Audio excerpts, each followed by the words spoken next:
তো অবশেষে রাত শেষ হয়ে ভোর হলো। আর আমরা তো পৌঁছে গিয়েছি। এখন এখান থেকে আমাদের বোটে করে যেতে হবে। তো তার আগে আমরা একটু নাস্তা করব। সকালে নাস্তা করতে হবে। সেই তো ভোর ৪টার দিকে রুটি খেয়েছিলাম। এখন প্রায় ৭:৩০ না ৮টার মতন বেজে গিয়েছে। ড্রাইভ করলে তো অবশ্যই একটু ক্ষুধা লাগে, আর জার্নি করলে তো ক্ষুধা লাগেই। তো একটু কিছু খাবো, অনেক ক্ষুধা লেগেছে সবার, বাচ্চারাও তো তেমন কিছু তখন খায়নি। তো আসসালামু আলাইকুম, কেমন আছেন সবাই? আশা করছি সবাই ভালো আছেন। আমরা আলহামদুলিল্লাহ ভালো আছি, জার্নির উপরে আছি। নেক্সট জার্নিটা কেমন হবে আমরা জানি না। তো চলেন নাস্তা শেষ করে। এখানে আমার বড় মেয়ে নাসিলিমা নিয়েছিল টুকটাক কি যেন নিয়েছিল, আমি ঠিক জানি না। চিকেন ছিল সাথে আর ডিম ছিল, এই আর কি। এই যে এটা হচ্ছে নাসি গোরিং সম্ভবত। আর ওটা পাশে যেটা দেখতে পাচ্ছেন ওটা হচ্ছে ফিশ দিয়ে কিভাবে যেন মনে হয় বেজেছে। জিনিসটা অনেক অসাধারণ ছিল। আর আমরা খেয়েছিলাম রুটি। এটাই ছিল আমাদের সকালের নাস্তা। তো আমরা এখান থেকে এখন চলে যাব।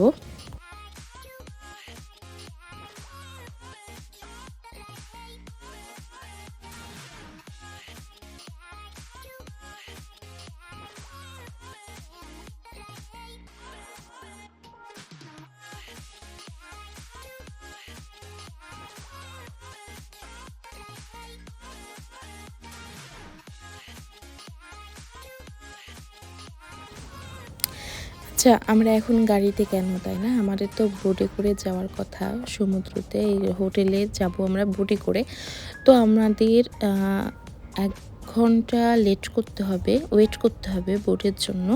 তো যার কারণে আমি অনেক আগে এই তেরেঙ্গানুতে আসছিলাম। তখন আমার ছোট মেয়ে হয়েছিল না। তো তখন এসে আমরা রাতে রাতে এসে পৌঁছেছিলাম, যার কারণে বোট পেয়েছিলাম না। তো এই রাতে এই হোটেলে ছিলাম। এই হোটেলটা অসাধারণ ছিল সে সময়। প্রচুর পরিমাণে ফুল ছিল, যতটা ফুল আমি আজকে এসে দেখিনি। অনেক ধরনের ফুল ছিল, আর কি যে একটা সুবাস। আর হোটেলটাও দেখেন আপনারা নিজের চোখে কতটা সুন্দর, ভেতরেও কিন্তু অনেক সুন্দর। কিন্তু আমি ভেতরে যাইনি আজকে, আমি বাহিরে দাঁড়াই একটু ভিডিও করে রাখছিলাম, যেহেতু আমার আগের কোনো ভিডিও করা ছিল না। আর এই জন্যই আমরা এখানে চলে আসছি যে নিজের চোখে আরেকবার একটু এই হোটেলটা দেখব। আর কখনো কবে কি আসা হবে কি হবে না জানি না, যার কারণে এই আর কি। তো আশেপাশে পরিবেশটা শুধু দেখেন। আমি তো আমার মেয়েদের শুধু বলছিলাম যে দেখ, এখানে আমরা অনেক আগে আসছি, তখন তুমি ছোট ছিলা আর রুকায়া ছিল না, এই আর কি। আর এই হোটেলটা ছিল মালয়েশিয়াতে আসার পরে ফার্স্ট আমাদের ঘুরতে যাওয়া, আর এই হোটেলেই ছিলাম, যার কারণে হয়তো সব থেকে বেশি ভালো লেগেছিল। আর ভালো লাগার কারণটা হচ্ছে বেশি ফ্লাওয়ার, আর এত পরিমাণে ফ্লাওয়ার দেখেন, কি পরিমাণে ফুলের গাছ যে তখন ছিল, এখন এতটা নেই, কিন্তু যখন আমরা আসছিলাম অনেক ছিল। তারপরেও যে আল্লাহ আমাকে দেখার সুযোগ করেছেন, আলহামদুলিল্লাহ। আমি তো বেশ সময় এখানে টাইম নিব না, ওইদিকে সময় হয়ে যাবে। তো আমরা এখন বোর্ডের জন্য রওনা দিয়ে দিব। বোর্ডে করে যাব আমরা হোটেলে। তো চলেন যাওয়া যাক।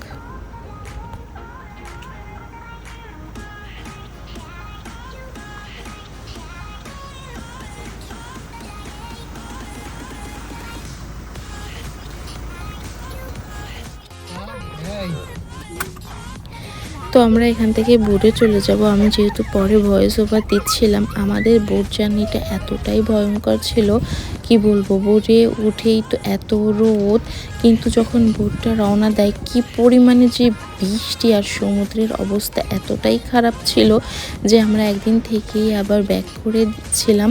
আর পাশে তো দেখি যে বিশাল বড় সাইজের গুইসাপ। বাচ্চারা তো প্রচুর ভয় পাচ্ছিল, ছোট মেয়ে তো বলছে আমার ভয় লাগছে। আর কি বলবো, মানে কিছু বলার ভাষা নাই। তো আমরা মানে, আর বোর্ডের উপরে যে মানে ঝাঁকুনিটা, এত ঝাঁকুনি, মনে হচ্ছে যে মনে হয় ঝড় হবে, আর এখানেই আমাদের শেষ। তারপরে খুব ভয়ঙ্কর একটা জার্নি ছিল। তারপর আমরা আল্লাহর রহমতে সবার দোয়ায় ভালোভাবে হোটেলে পৌঁছে গিয়েছিলাম, এই আর কি। তারপরে হঠাৎ করে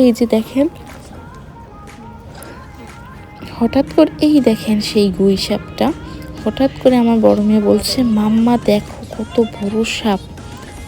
ঠিক আছে, অনেক বড় ছিল সাপটা, প্রায় আমাদের কাছাকাছি। তারপরে অবশেষে চলে গেল। আমি তো ভাবছি যদি লাফ দিয়ে বোর্ডে উঠে কি অবস্থাই না হবে। আল্লাহর রহমতে সে পার হয়ে দেখেন ওই দূরে চলে গিয়েছে।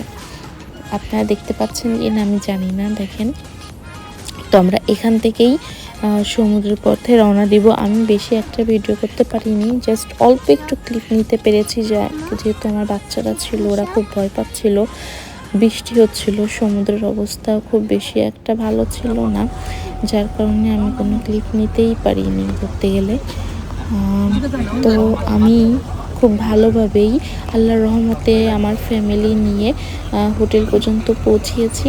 তো হোটেলের পরে হোটেলের রুমটা, তারপরে সব মিলায়ে কেমন কিভাবে কাটালাম ওর নেক্সট ব্লগে অবশ্যই আপনারা দেখতে পারবেন।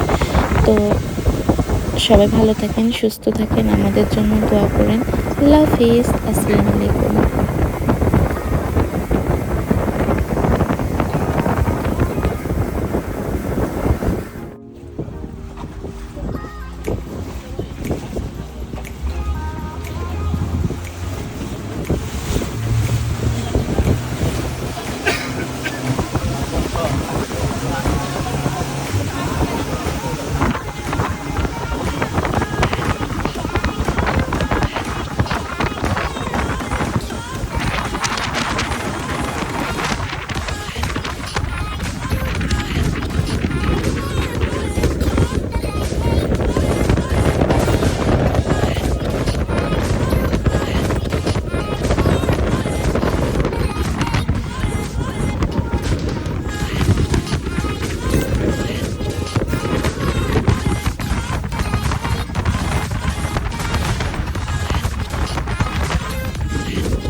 Itu sudah sampai dalam mobil kita.